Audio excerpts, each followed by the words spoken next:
अमरावती जिले के नामगांव तहसील अंतर्गत पापड़ गांव की महिलाओं को संतुलित आहार के महत्व की वीडियो कॉन्फ्रेंसिंग के जरिए जानकारी दी गई। अमरावती की स्वामीनाथन रिसर्च फाउंडेशन द्वारा ये आयोजन किया गया। देश के पहले कृषि मंत्री पंजाबराव देशमुख की जन्मस्थली पापड़ गांव में स्वामीनाथन रिसर्च फाउंडेशन द्वारा महिलाओं के लिए एक खास कार्यक्रम का आयोजन किया गया। पहली बार गांव में महिलाओं को वीडियो कॉन्फ्रेंसिंग के जरिए संतुलित आहार के महत्व की जानकारी दी गई। अमरावती के कृषि विज्ञान केंद्र के गृह विज्ञान विभाग की डॉक्टर अर्चना काकड़े ने इस विषय पर महिलाओं का मार्गदर्शन किया। इस दौरान महिलाओं ने भी उनसे स्वास्थ्य संबंधी सवाल पूछे। स्वामीनाथन फाउंडेशन ही जी समिती आहे याद्वारे नेहमीच चांगले चांगले महिलांसाठी कार्यक्रम आयोजित केला जाते आणि सर्वच महिला याला प्रतिसाद देतात। आज पण हा असाच आरोग्यविषयक आणि किशोर वयीन मुलींसाठी हा कार्यक्रम राबवला गेला।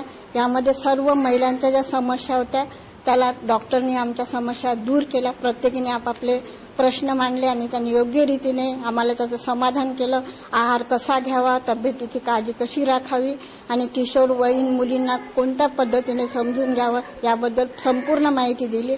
ग्रामीण इलाकों में पहली बार स्वामीनाथन रिसर्च फाउंडेशन द्वारा महिलाओं को वीडियो कॉन्फ्रेंसिंग के जरिए मार्गदर्शन किया गया। खेती और पोषक आहार संबंधी समस्याओं के निवारण और विज्ञान तथा तंत्रज्ञान को संबंध में जानकारी उपलब्ध कराने के लिए इस संस्था द्वारा अमरावती जिले में कार्यक्रमों का आयोजन किया जाता है।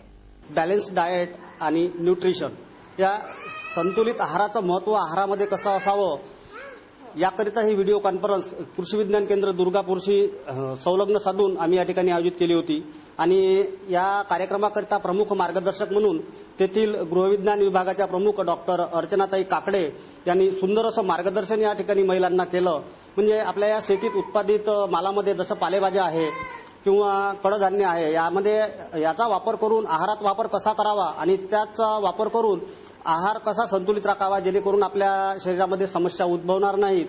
या ठिकाणी महिलांनी चांगल्या प्रकारे पार्टिसिपेट केलं आणि त्यांचे जे विविध प्रश्न होते ते त्यांनी या रिसोर्स पर्सनला विचारले